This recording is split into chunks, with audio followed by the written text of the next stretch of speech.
Hi, this is your BNB specialist, and if you're planning to start having a short-term rental property, one of the key questions everyone has in mind is how many websites am I going to list my property on? There are many options: Airbnb, Expedia, VRBO, Booking.com. There are lots of options to choose from, and they all seem lucrative, and the idea sounds exciting of, oh, I'm going to list it on all these websites and I'm going to get so many bookings. But let me tell you, it comes with its own complications. It is not very easy. You will need to keep syncing your calendars across all the websites you choose to list your property on. You will need to sync your prices up on all the websites. You will also need to respond to guest queries on all these different websites, and it becomes really tedious when you expand so much on different websites. So in my opinion, when you're starting, start with one, okay, and slowly, gradually expand it to other websites. Do not straight away start on 15 different websites. And I'm going to tell you a few options to start with. The first website I recommend to list it on Airbnb. Various reasons for choosing Airbnb. Airbnb is very easy to set up, very easy to list a property as compared to other websites. And yeah, it gives you everything you will need to get started. You will get lots of bookings on Airbnb as well. You get great customer service. The other website you can start to look after some point is VRBO. VRBO is another website. It stands for Vacation Rental Business Owners, if you haven't heard of this before. It's very popular, especially in US. It used to be called HomeAway as well earlier, and it is part of Expedia. So VRBO is another website you can choose to list your property on.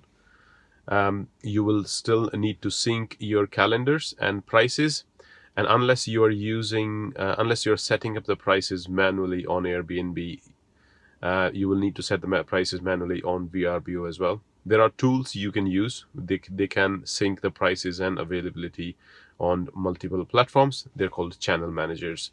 But channel managers are usually very expensive and difficult to set up, and not really user-friendly for someone like you and me who just has one property and not a dedicated manager to manage a property.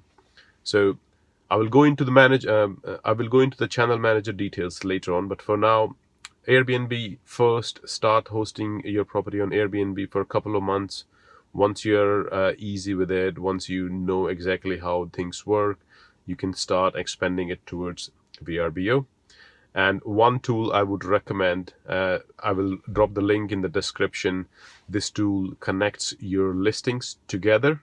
You can sync the prices automatically. Whatever price you set on Airbnb, it will set the same price on VRBO. You can add a markup if you want. It will also sync your bookings straight away as soon as something comes.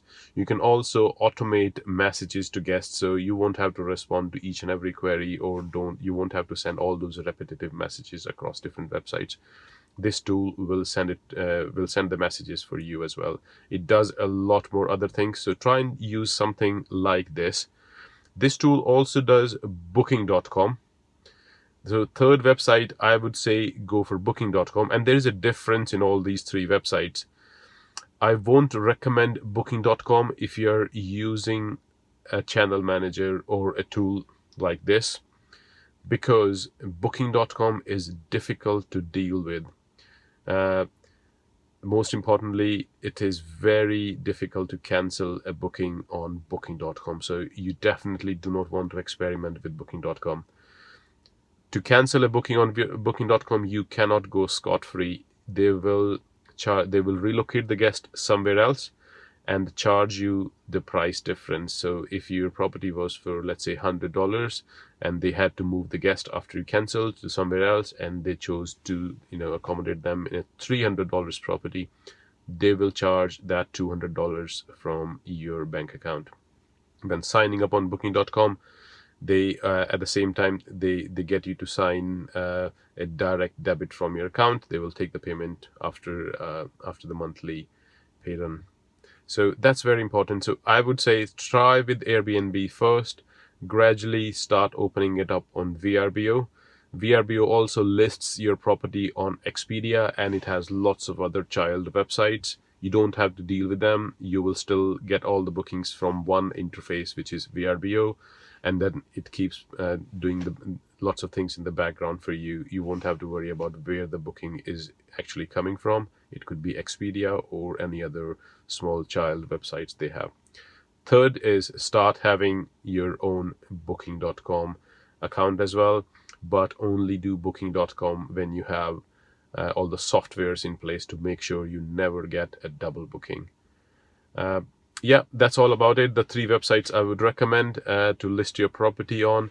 VRBO is very easy to cancel. You can cancel bookings anytime you want. They won't give you any penalties. There will not be any financial implications. Airbnb does start putting financial implications when you start canceling bookings a lot, which is basically means after 3 cancellations in a year, they will start having putting penalties on your cancellations. So try with Airbnb. Gradually start moving to VRBO and go for booking.com only after you have you've involved a software in place. Do not go for other websites. You will see so many other smaller websites popping up around the world. They are difficult to deal with. Your problems also multiply as you start expanding on to different websites. So do not be too experimental at this point unless you become a pro. Stick to these 3 websites at max, and you will, if you're doing it right, you will be pretty much booked all the time. So don't worry about it, and good luck. Happy hosting. Please do like and subscribe to this video if you like my videos. That will encourage me to make more such videos. And until next time, I wish you good luck. Bye bye.